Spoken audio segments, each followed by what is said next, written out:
George Harrison's awesome. He says "f you" to everyone.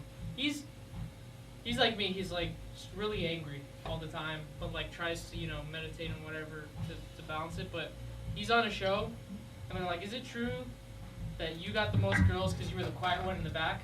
He's like, "No, that's just a rumor. If anything, it was Paul with all his." You know what I mean? And he's like just making fun of Paul, and then the guy's like, Yoko sat in that chair, and I interviewed her last week, and he's like, ugh, runs away.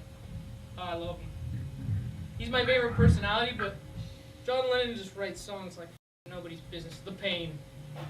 I was researching his Assassination on YouTube like crazy. It's fucking scary, man.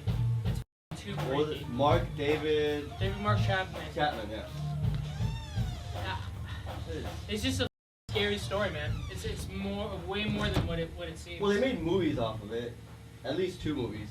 Larry King interviewed him, and this guy, since he was a kid, got abused by his parents, his dad, his mom, or whatever.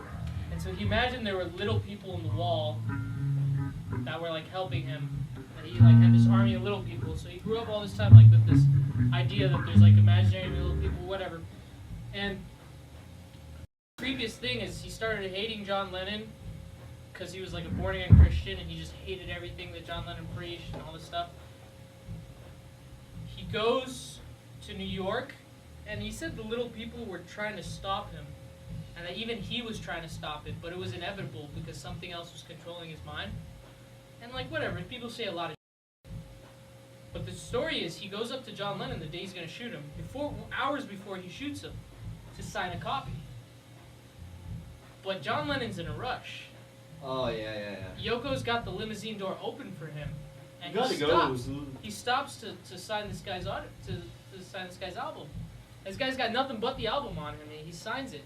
And John Lennon looks him straight in the eyes and says, "Is that all?" And he goes, "Yeah." And John Lennon stares at him and goes, "Are you sure?" Like he knew. Like he just knew. And he signed this like whole thing about Catcher in the Rye. Like Catcher in the Rye was his statement. That was his book. Yeah. That he left as an example. And Catcher in the Rye is all about like You're phony. Yeah. You're phony, John Lennon. Exactly, yeah. But then when he came back to the house, they saw him. Like, they saw him in the front of the house. And he nodded to them. And they just kept walking. And then he pulled behind. He shot 5 shots out of his little .38 stub. He said Mr. Lennon before he shot. They didn't turn around. He shot him 5 times in the back. Yoko Ono went and hid under cover. And she didn't cry. She didn't cry at all.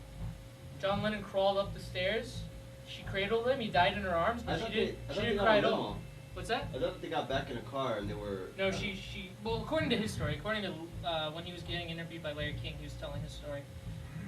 So he said she didn't cry at all. She didn't react. Like, either they knew it was going to happen or it was, I don't know what the, Cosmic energy, but, man. Yeah. And then he said that after that all happened, he heard like an inhuman screech for like 10 whole minutes.